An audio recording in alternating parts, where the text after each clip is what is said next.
আজকে বাসায় ফুচকা রান্না করব, দেখতে পাচ্ছেন।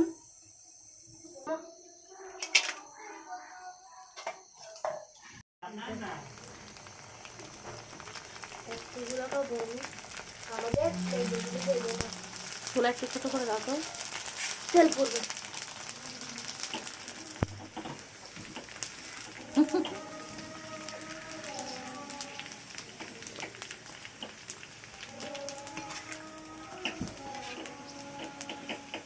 হল দিন তো সবাই হল করতে সবাই গজল করাচ্ছে।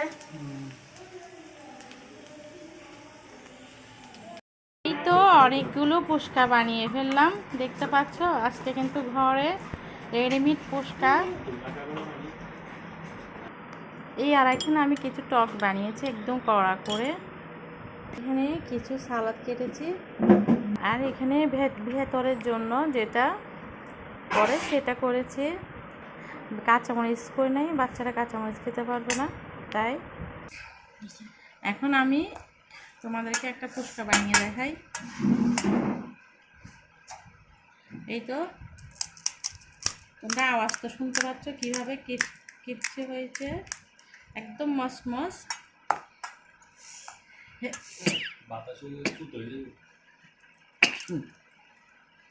দেখতে পাচ্ছ অনেক কিপসি হয়েছে। এখন এখানে টক দিয়ে দিলাম। এইভাবে করে ঘরে বানিয়ে খেয়ে ফেলবো। এখন না, এই তো আমি এখন আপনাদেরকে একটা ফুচকা বানিয়ে দেখাচ্ছি।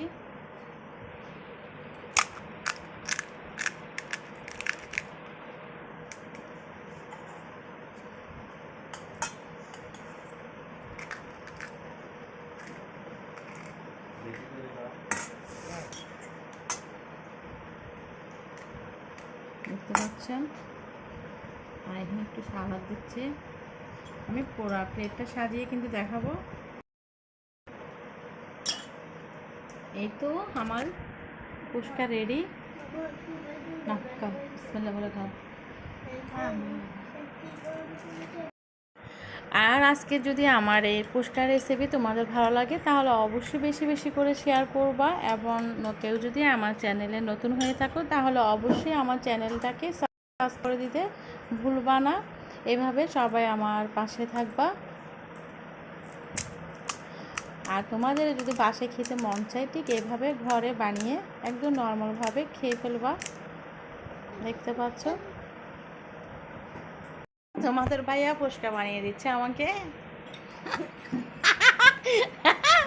আচ্ছা, এই তো ফাইনালি ফুচকা বানানো, দেখতে পাচ্ছ আমাদের বাসায় ফুচকা বানানো কেমন হয়েছে। আমাকে টক দিয়েছে, এটা নাও। আর আমার এই ফুচকার রেসিপি অবশ্যই আপনাদের ভালো লাগবে। এভাবে বাসায় ফুচকা খেয়ে নিবা।